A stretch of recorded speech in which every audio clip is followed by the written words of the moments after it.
Kids are always getting dirty, and the first thing that parents think is that you're going to have to bring extra clothing. When it comes to backpacking, that's a bit of a myth. You have to keep in mind that whatever clothes you bring, either your kids are going to be carrying them or you're going to be carrying them. You want to try and keep your kids' backpack under 10 pounds just so that they're happy. Your kids don't need bathing suits. They can go swimming in their lightweight shorts and in their t-shirts. Your kids don't need 10 pairs of underwear. The only thing that you need for your kids is one base layer, one pair of socks for them to sleep in at night, 2 pairs of hiking socks, 1 pair of lightweight hiking pants. Keep that in mind, lightweight and really quick dry. No jeans, nothing like that. Just a really lightweight pair of pants that is made for hiking. Go to a store like Mountain Equipment Co-op and find some that are made for hiking. Or go online and find them secondhand. Also, 1 pair of lightweight shorts, 1 long sleeve top for hiking in. It can be a sun shirt. And if you want to, 1 t-shirt. It depends on what you're comfortable with. You may not even need a sun shirt and a lightweight t-shirt. You could just have the sun shirt. You can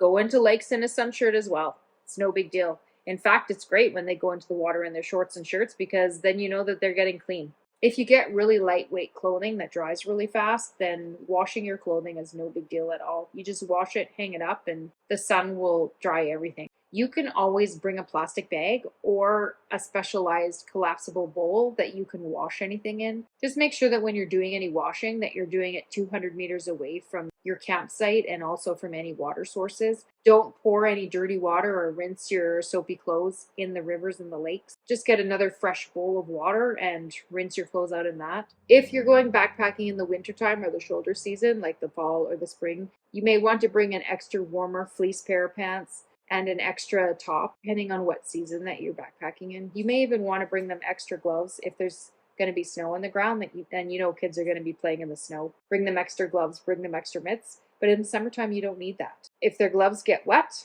you can hang them up to dry. You can just put their overgloves on. It's amazing how warm those things keep little fingers. Buy secondhand for your kids, especially when it comes to their clothing. Shoes, I would say maybe don't get secondhand unless something is very lightly used because you want to make sure that they don't get blisters. Kids are growing so fast and they're growing out of their stuff so fast. If you can get things like base layers for your kids and raincoats and rain pants secondhand, then do it. Just make sure that you've tested all your gear on a day hike before you take it out in the backcountry. Make sure that your secondhand gear is still waterproof, etc. Make sure, of course, that you have a pair of warm gloves for them to wear at night or in bed if their hands are cold, or even during the day if it's raining. Make sure that you bring a pair of rain over mitts because it is amazing how fast kids' gloves can and will get wet. Keep an eye on your kids if it's raining. Make sure that you get those over mitts on them really quick if they're wearing their warm gloves, if they need their warm gloves. Don't do like I did once and forget that my kids' over mitts were in their backpack and they just wore their gloves the whole way on the hike and their hands were freezing and I ended up having to give them my gloves. Make sure that you don't skimp on socks. Yes, good hiking socks are expensive. You can spend up to $25, $30 on darn tough socks. Your kids' feet are very important. If it's possible, make sure that even their sleeping socks are hiking socks. It's really nice to put on that last pair of socks on that last day out. And if your kids wet out in 2 pairs of socks, then you've always got that 3rd pair just in case. Make sure that your kids are wearing a trail runner instead of a hiking boot. We tried hiking boots once for our kids. It was just a completely miserable experience. They got blisters in about 5 minutes. You want to make sure that their little shoes have really good grip. You want to make sure that they have good support.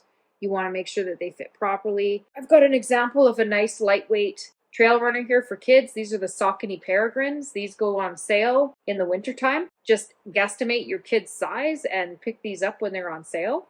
They have really good grip and they have really nice support and they're excellent for backpacking. Make sure that your kids' clothes as well as their sleeping bag or their quilt are in a waterproof bag. You can use your kids' sleeping mat bag that you use to blow up your sleeping mat. Put your kids' clothes in the sleeping bag in this. These are generally waterproof and seam sealed. Hopefully these tips gave you some ideas. This is the kind of stuff that works for my family. I mean, every kid is individual. Every family is individual. These may or may not work for you, but hopefully they give you some ideas. If you learned anything new today or you like this video, please make sure that you hit the like button and you subscribe so that you get to see the next videos coming out. Every time you hit that like and subscribe button, it really helps our channel. Thanks for sticking around, and we'll see you in the next video.